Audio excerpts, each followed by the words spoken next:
NEET 11th and class 12th students, अभी जो आपके वीडियो लेक्चर्स बन रहे हैं ये 11th 12th दोनों के लिए है, as well as NEET target students के लिए भी है।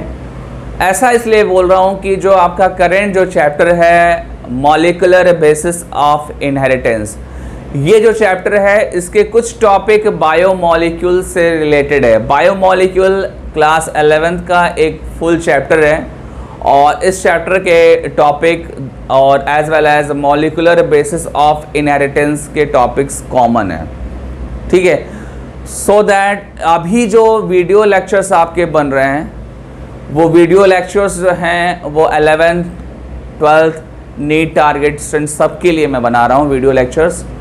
और प्रीवियस वीडियो लेक्चर्स में मैंने आपको बताया था स्ट्रक्चर ऑफ न्यूक्लिक एसिड बताया था, जिसमें मैंने डीएनए और आरएनए के कंपोनेंट्स डिस्कस किए थे। डीएनए आरएनए के कंपोनेंट्स में मैंने आपको न्यूक्लियोसाइड न्यूक्लियोटाइड्स के डायग्राम बताए थे आपको, और उसमें प्रेजेंट बॉन्ड्स भी आपको बताए थे, ठीक है। एज वेल एज मैंने नाइट्रोजनस बेस को वेरी करके डिफरेंट टाइप के न्यूक्लियोसाइड एंड न्यूक्लियोटाइड्स के कॉम्बिनेशन के नेम बताया था आपको, ठीक है। आप एक बार रिवाइज कर सकते हैं लास्ट वीडियो को, ठीक है, कनेक्टिविटी के लिए। बिकॉज आज का जो टॉपिक है वो है structure of nitrogenous base, then function of nucleotides, then final आज का जो लास्ट टॉपिक होगा वो होगा Watson Crick model of DNA, ठीक है। तो ये आज के टॉपिक होंगे। तो चलिए चलते हैं। सबसे पहले हम पढ़ते हैं structure of nitrogenous base. Structure of nitrogenous base को डिस्कस करने से पहले मैं आपको बता दूं कि नाइट्रोजनस बेस के 2 टाइप्स होते हैं। फर्स्ट टाइप है purine and second is pyrimidine. आपके सामने ये मैंने यहाँ पे क्लासीफाई कर रखा है नाइट्रोजनस बेस को, प्यूरिन एंड प्रिमिडिन। ये 2 आपके क्या है नाइट्रोजनस बेस हैं और दोनों का मैंने यहाँ पे स्ट्रक्चर बना रखा है। फर्स्ट जो है वो है प्यूरिन, और प्यूरिन में स्पेशली मैंने एडेनिन का डायग्राम बना रखा है। प्रिमिडिन में मैंने यूरेसिल का डायग्राम बना रखा है। यहाँ पे डायग्राम मीन्स यहाँ पे स्ट्रक्चर है, ठीक है। और आप देख रहे होंगे कि प्यूरिन का स्ट्रक्चर प्रिमिडिन्स के कंपेरिजन में क्या है कॉम्प्लेक्स है, because it have 2 heterocyclic ring, ठीक है। तो ये नोट करना चाहिए, हेट्रोसाइक्लिक जो रिंग है यहाँ पे वो उसके नंबर कितने हैं 2, फर्स्ट ये है और सेकंड ये है, ठीक है। प्रिमिडिन्स में जब आएंगे तो प्रिमिडिन्स में आपको यहाँ पे एक सिंगल रिंग दिख रहा है आपको यहाँ पे, ठीक है। दूसरी चीज़ की जब भी आप केमिस्ट्री के अकॉर्डिंग, दैट मीन्स कि ऑर्गेनिक केमिस्ट्री के अकॉर्डिंग जब भी स्ट्रक्चर बनाते हैं तो वहाँ पे नंबरिंग भी करते हैं आईपीएससी नेम देने के लिए, ठीक है। तो ये जो नंबरिंग है यहाँ पे भी मैंने बना रखा है, ठीक है। और ये जो नंबरिंग है जैसा मैंने बनाया है वैसे ही आपको लेके चलना है, क्योंकि अभी आपको ये भी शो करना है कि नाइट्रोजनस बेस में नाइट्रोजन की पोजीशन क्या है, ठीक है। तो जो मैंने यहाँ पे नंबरिंग कर रखा है वैसे ही नंबरिंग आप भी करेंगे, आप चेंज नहीं करेंगे, एक्स्ट्रा कुछ भी केमिस्ट्री का दिमाग नहीं लगाएंगे। जैसा मैं बता रहा हूँ वैसा आपको फॉलो करना होगा, ठीक है। तो आप देखो यहाँ पे प्यूरिन के स्ट्रक्चर में मैंने नंबरिंग कर रखा है। यहाँ से ये फर्स्ट है एलिमेंट्स नाइट्रोजन, यहाँ से स्टार्ट कर रहा हूँ, first second third fourth fifth six, ठीक है, देन 7 8 9। यहाँ पे आप देखो यहाँ से स्टार्टिंग किया मैंने, first second third fourth fifth six, ठीक है। ये नंबरिंग है और इस नंबरिंग में आपको दिख रहा है नाइट्रोजन की पोजीशन। प्यूरिन में अगर देखें तो प्यूरिन में आप देखिए 1 3 7 एंड 9 पोजीशन पे आपको क्या मिलेगा नाइट्रोजन मिलेगा। ये नोट करना होगा, ये इम्पॉर्टेंट आपका पॉइंट है जो क्वेश्चंस में मिलेगा, आपको एक्सरसाइज में मिलेगा। देन आप आ जाइए प्रिमिडिन में, तो प्रिमिडिन में 1 और 3 पोजीशन पे आपको नाइट्रोजन मिलेगा, ठीक है। ये जो भी मैंने पोजीशन आपको बताया है इसको डायरेक्टली आपको लर्न करना है। इसमें आप ऑर्गेनिक केमिस्ट्री का 100% आप IPSC के रूल्स नहीं अप्लाई करेंगे, ठीक है। जैसा मैंने बताया वैसे आपको करना है, क्योंकि हमें केमिस्ट्री यहाँ नहीं पढ़नी है 100%, हमें अपने नीट के questions as well as academic question solve करने हैं, ठीक है। तो जैसा मैंने नंबरिंग कर रखा है वैसे ही आपको लर्न करना होगा, ठीक है। तो ये मैंने आपको पिरिमिडिन एंड प्यूरिन का मैंने स्ट्रक्चर आपको बना के समझा दिया है। इसमें आपको पहला पॉइंट ये ध्यान देना है कि हेट्रोसाइक्लिक रिंग जो है यहाँ पे 2 है और यहाँ पे 1 है, ठीक है। एज वेल एज मैंने बताया आपको नाइट्रोजन की पोजीशन, और एक और काम करना होगा, एडेनिन और यूरेसिल का आपको स्ट्रक्चर आपको लर्न करना होगा। कभी कभी स्ट्रक्चर बेस्ड भी क्वेश्चंस आते हैं, ठीक है। और ये जो एडेनिन और यूरेसिल का स्ट्रक्चर है ये क्लास 11th में आपको मिलेगा, क्लास 12th के molecular basis of inheritance chapter में नहीं मिलेगा, ठीक है। बट आप जब फाइनली नीट का एग्ज़ाम देते हैं तो वहाँ पे तो दोनों चैप्टर्स का यूज़ है, तो आपको याद करना चाहिए, आई थिंक इसको लर्न करना चाहिए, ठीक है। तो ये आपका टॉपिक फर्स्ट खत्म हुआ। सेकंड टॉपिक चलते हैं फंक्शन ऑफ न्यूक्लियोटाइड्स में। फंक्शन ऑफ न्यूक्लियोटाइड्स में आपको बता दूं कि इसका फर्स्ट जो फंक्शन है वो ये है कि ये न्यूक्लिक एसिड जो होते हैं उनका बिल्डिंग ब्लॉक होता है न्यूक्लियोटाइड्स। प्रीवियस वीडियो लेक्चर में मैंने आपको बताया था कि जो आपका न्यूक्लिक एसिड होता है वो न्यूक्लियोटाइड्स का पॉलीमर होता है, न्यूक्लियोटाइड्स का पॉलीमर होता है। सेम थिंग ये भी है, यहाँ पे भी कॉन्सेप्ट वही अप्लाई हो रहा है। इसलिए कॉन्सेप्ट अप्लाई हो रहा है क्योंकि मैंने यहाँ बिल्डिंग ब्लॉक वर्ड यूज़ किया है, और बिल्डिंग ब्लॉक एक जनरल टर्म है, ठीक है। और जब आप इसको थोड़ा सा केमिस्ट्री के अकॉर्डिंग या साइंस के अकॉर्डिंग डिस्कस करते हैं तो आप बोल सकते हैं कि न्यूक्लिक एसिड का जो मोनोमेरिक यूनिट होता है वो न्यूक्लियोटाइड्स होते हैं, ठीक है। फर्स्ट फंक्शन के बाद सेकेंड फंक्शन पे आते हैं। न्यूक्लियोटाइड का जो सेकेंड फंक्शन है उस पे आते हैं। न्यूक्लियोटाइड का सेकेंड फंक्शन है it is a structural component of several coenzymes, ठीक है। मतलब कि न्यूक्लियोटाइड जो है कोएंजाइम्स का कंपोनेंट है। तो सबसे पहले ये समझते हैं कि जो कोएंजाइम है वो एक्चुअली क्या है। तो कोएंजाइम्स जो है these are part of active enzymes, ठीक है, part of active enzymes, and it is a type of cofactor, and it is a type of cofactor। आप यहाँ पे देखो मैंने एक फार्मूला लिखा है, यहाँ पे देखिए ध्यान से आप।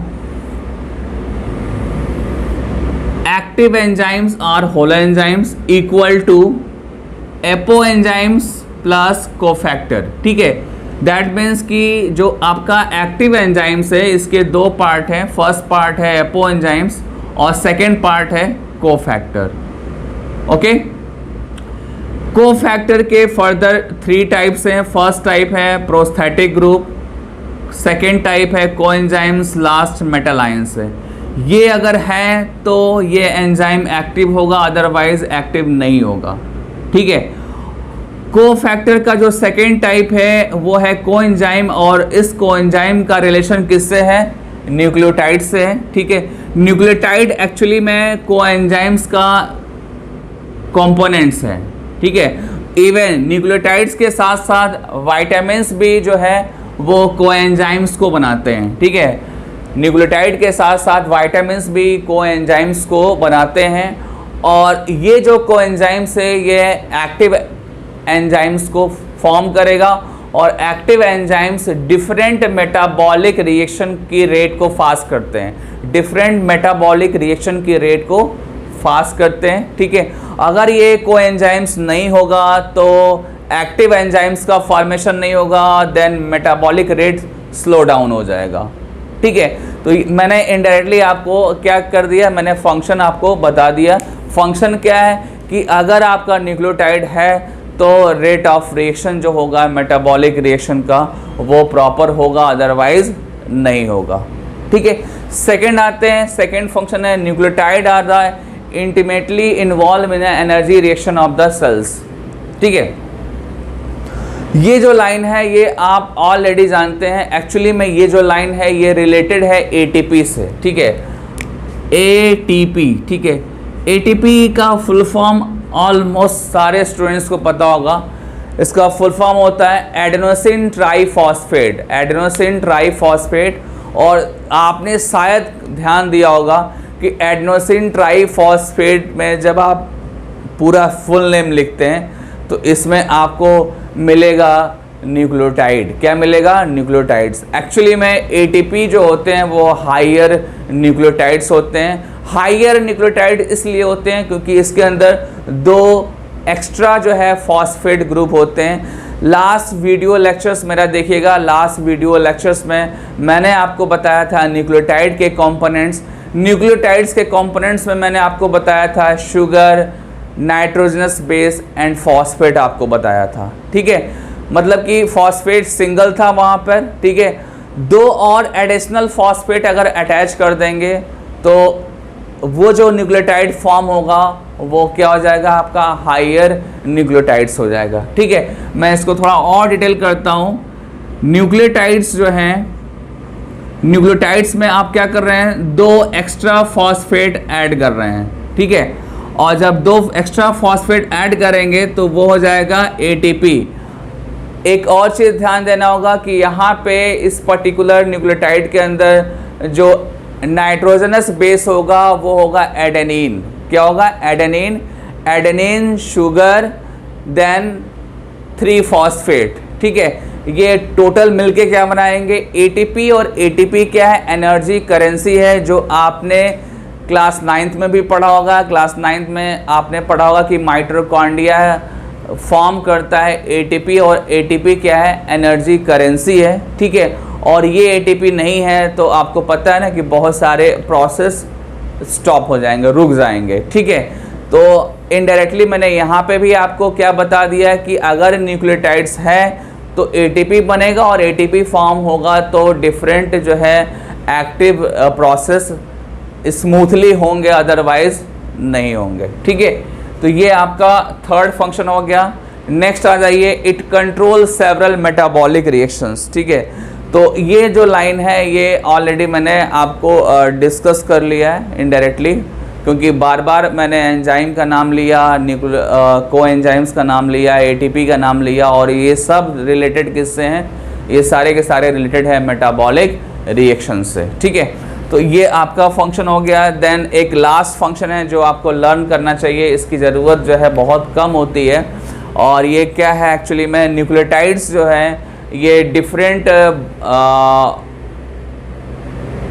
मॉलिक्यूल्स के फॉर्मेशन में ये इनडायरेक्टली हेल्प करता है, वहाँ पे ये कैरियर की तरह वर्क करता है। ठीक है, आप देखो यहाँ पे मैंने मेंशन किया, nucleotide serve as a carrier of the high energy intermediate in the biosynthesis of carbohydrate, lipids and protein. आपको ज़्यादा दिमाग लगाने की ज़रूरत नहीं है। आप यहाँ पे ये आप कह सकते हैं कि जब भी न्यूक्लियोटाइड्स जो है कैरियर की तरह इन्वॉल्व होगा तो उसका जो है सिग्निफिकेंस ये है कि वो बायोसिंथेसिस में हेल्प करेगा, कार्बोहाइड्रेट, लिपिड्स और प्रोटीन के बायोसिंथेसिस में। ठीक है, तो ये आपके फंक्शन ऑफ न्यूक्लियोटाइड्स हो गए, जिसमें स्टार्टिंग के जो मैंने ये 3 फंक्शन बताया ये इम्पॉर्टेंट है। ठीक है, जो आपको इनडायरेक्टली एक्सरसाइज जब आप करेंगे नीट से रिलेटेड तो आपको मिलेगा। ठीक है, इसके बाद हम स्टार्ट करेंगे Watson Crick model of DNA. Watson Crick model start करने से पहले एक छोटा सा इन्फॉर्मेशन है, उसको सुनिए ध्यान से आप। इन्फॉर्मेशन ये है कि जो डीएनए है वो एक एसिडिक सब्सटेंस है, और इस एसिडिक सब्सटेंस को डेड डब्ल्यूबीसीज में फर्स्ट टाइम आइडेंटिफाई किया गया था। किसने आइडेंटिफाई किया था? फ्रेडरिक मिशर ने किया था इन 1869, और उस पर्टिकुलर डीएनए को फर्स्ट टाइम क्या नेम दिया था? न्यूक्लिन। ठीक है, ये लाइन आपको याद होनी चाहिए। न्यूक्लिन जो है टर्म जो है फर्स्ट टाइम फ्रेडरिक मिशर ने दिया था, और बाद में जो है आल्टमान ने न्यूक्लिक एसिड दिया। ठीक है, मतलब कि न्यूक्लिन का जो नया नेम था वो क्या हुआ? Nucleic acid. किसने दिया? आल्टमान ने दिया था इन 1899 में। ठीक है, तो ये आपका इन्फॉर्मेशन हो गया। इसके आगे मैं आपको बता दूं कि जो वाटसन क्रिक का डीएनए मॉडल है वो एक मॉडल है, और कोई भी मॉडल आप जब प्रिपेयर करते हैं तो उस टाइम पे कुछ बेसिक इन्फॉर्मेशन की ज़रूरत होती है। ठीक है, बेसिक इंफॉर्मेशन, डेटा या फैक्ट आपको पता होना चाहिए, तभी आप मॉडल्स को प्रिपेयर कर सकते हैं। ठीक है, तो वाटसन क्रिक को वो बेसिक इंफॉर्मेशन डेटा कहाँ से मिला वो देखना है आपको। डेटा जो है, पहला डेटा मिला विल्किंस एंड फ्रैंकलिन का। ठीक है, विल्किंस एंड फ्रैंकलिन ने BDNA को, दैट मीन्स कि BDNA is a type of DNA, और इस DNA को एक्सरे डिफ्रैक्शन टेक्निक के थ्रू स्टडी किया, और स्टडी करने के बाद से एक डेटा प्रिपेयर किया, और वो डेटा यूज़ किसने किया? वाटसन एंड क्रिक ने किया। ठीक है, मैं एक बार रिपीट कर रहा हूँ, विल्किंस एंड फ्रैंकलिन ने एक्सरे डिफ्रैक्शन मेथड से और टेक्निक से BDNA की स्टडी किया, और BDNA का एक डेटा प्रिपेयर किया, और वो डेटा यूज़ किसने किया? वाटसन एंड क्रिक ने यूज़ किया। ठीक है, और उसके साथ साथ एरविन चारग्राफ का भी एक डेटा था, कंक्लूजन था। एक्चुअली में एरविन चारग्राफ एक साइंटिस्ट थे, और ये साइंटिस्ट जो है DNA का क्वांटिटेटिव एनालिसिस किया, BDNA का क्वांटिटेटिव एनालिसिस किया, और क्वांटिटेटिव एनालिसिस करके कुछ कंक्लूजन्स निकालें, और उन कंक्लूजन्स को फॉलो कौन किया?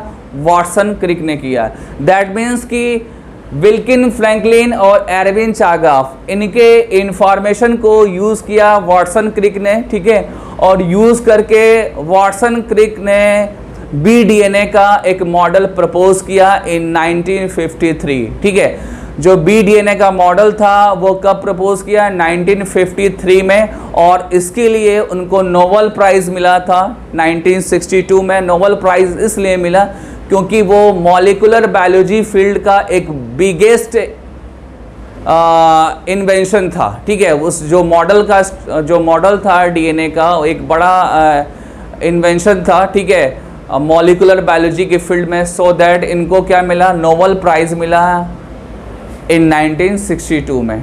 ठीक है, उसके बाद से सडन जो है बहुत सारे चेंजेस आने लगे मॉलिक्यूलर बायोलॉजी से रिलेटेड स्टडी में, क्योंकि DNA का पता हो गया, DNA के स्ट्रक्चर्स का पता हो गया, तो हमारी जो स्टडी है वो फास्ट हो गई। ठीक है, मॉलिक्यूलर बायोलॉजी से रिलेटेड।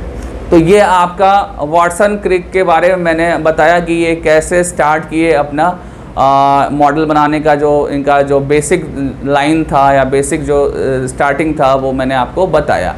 अब इसके बाद हम एक्चुअल में स्टार्ट करेंगे वाटसन क्रिक मॉडल। ठीक है, जिसमें कुछ आपको फीचर्स मिलेंगे DNA से रिलेटेड, वो फीचर्स आपको लर्न करना होगा, समझना होगा आपको।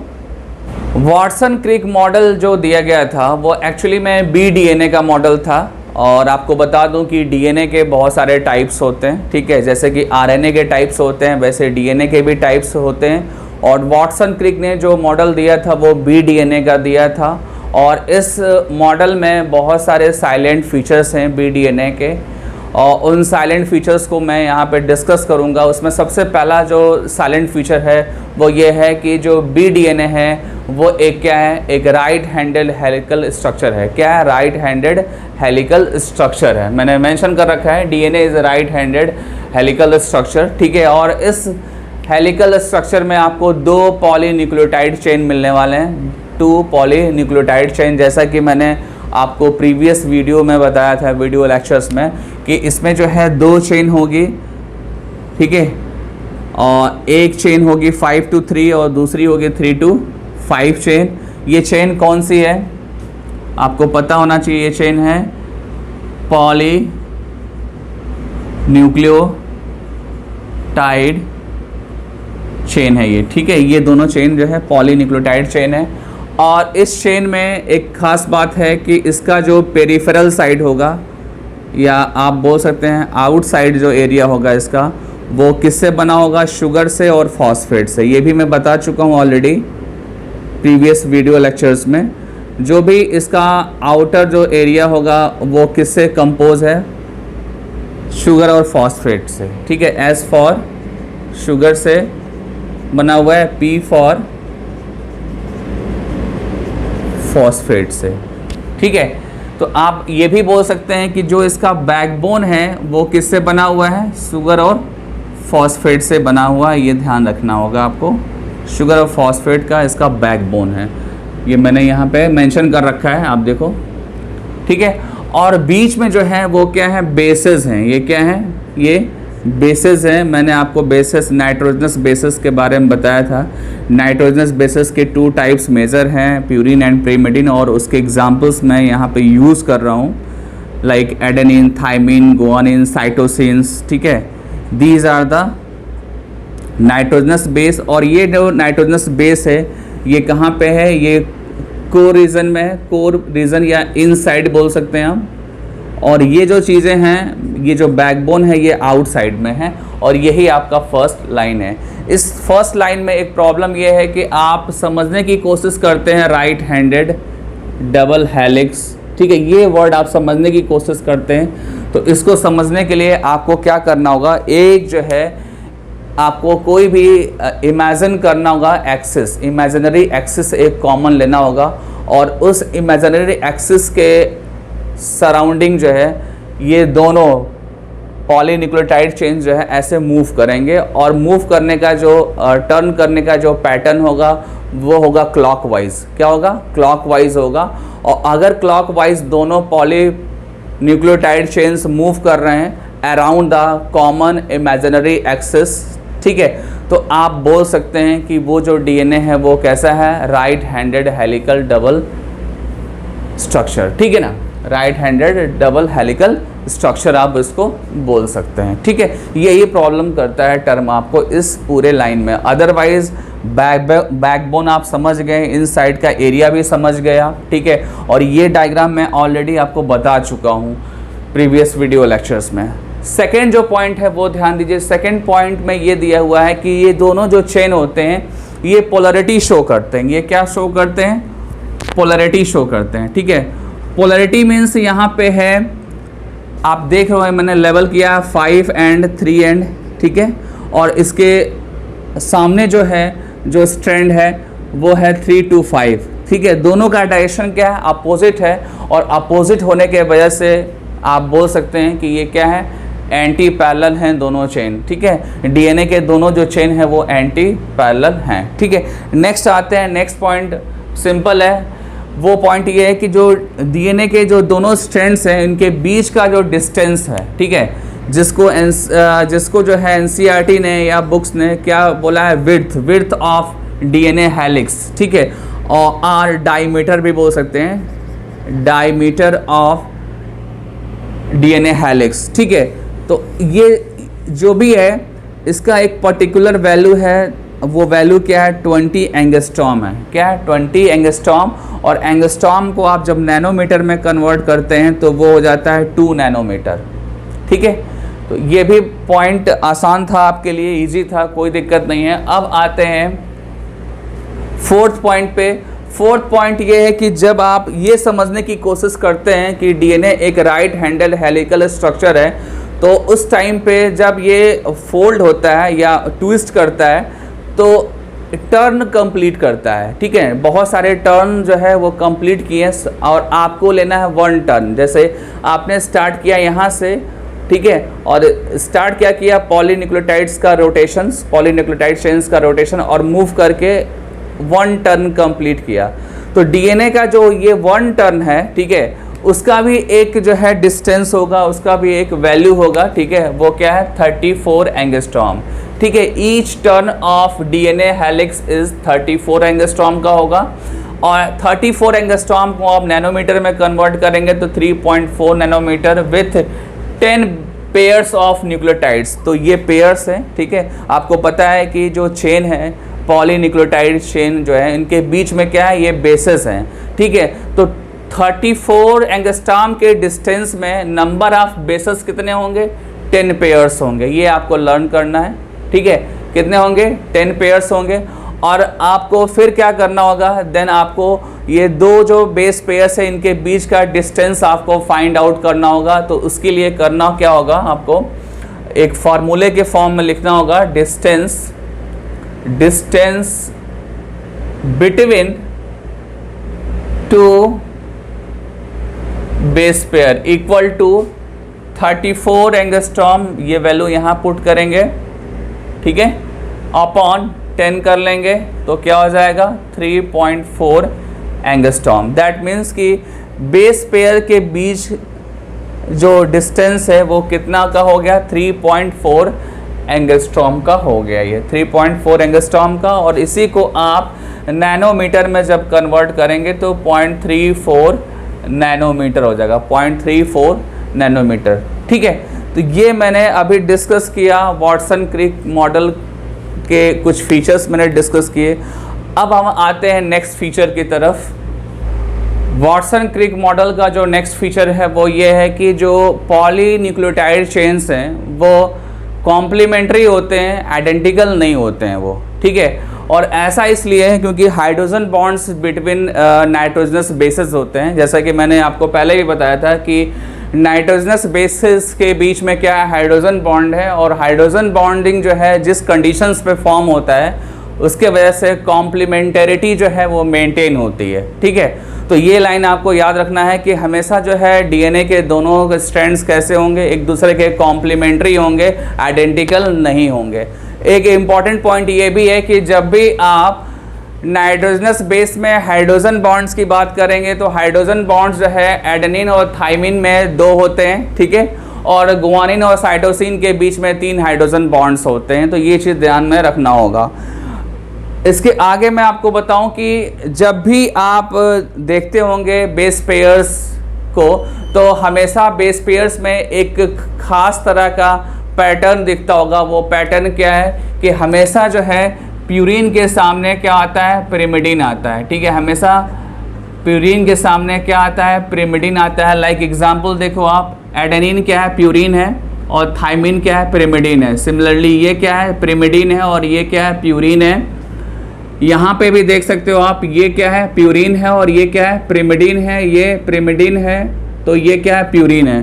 दैट मीन्स कि जब भी बॉन्डिंग होगा प्यूरिन और पिरिमिडिन के बीच में होगा। ठीक है, प्यूरिन और प्यूरिन की पॉसिबिलिटी नहीं है और ना ही पिरिमिडिन की पॉसिबिलिटी है। इसको ऐसे लिख सकते हैं आप कि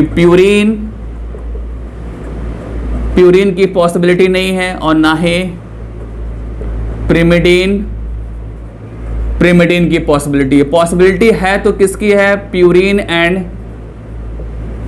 पिरिमिडिन की पॉसिबिलिटी है। ठीक है, जो यहाँ पे भी आपको दिखता है, यहाँ पे भी सेम पॉसिबिलिटी है, प्यूरिन पिरिमिडिन, पिरिमिडिन प्यूरिन। ठीक है, तो ये चीज़ आपको समझना होगा। ठीक है, और इसके पीछे जो मेन रीज़न जो है वो ये है कि दोनों चेन के बीच, पॉलीन्यूक्लियोटाइड चेन के बीच जो डिस्टेंस है 20 एंगस्ट्रॉम का, वो डिस्टेंस जो है वो रिस्ट्रिक्शन प्रोवाइड करता है प्यूरिन का और पिरिमिडिन का। ठीक है, आप ऐसा समझ सकते हैं, लाइक अगर आप ये 2 चेन बना रहे हैं, डीएनए के 2 चेन है, और इस चेन में आप शो कर रहे हैं कि ये प्यूरिन है और ये क्या है, ये भी प्यूरिन है, तो ये दोनों प्यूरिन कुछ ज़्यादा बड़े स्ट्रक्चर्स हो जाएंगे। मैंने आज के ही लेक्चर में बताया कि जो प्यूरिन होता है वो 2 हेट्रोसाइक्लिक रिंग स्ट्रक्चर है, और 2 हेट्रोसाइक्लिक रिंग स्ट्रक्चर इधर से और एक इधर से इन्वॉल्व होगा।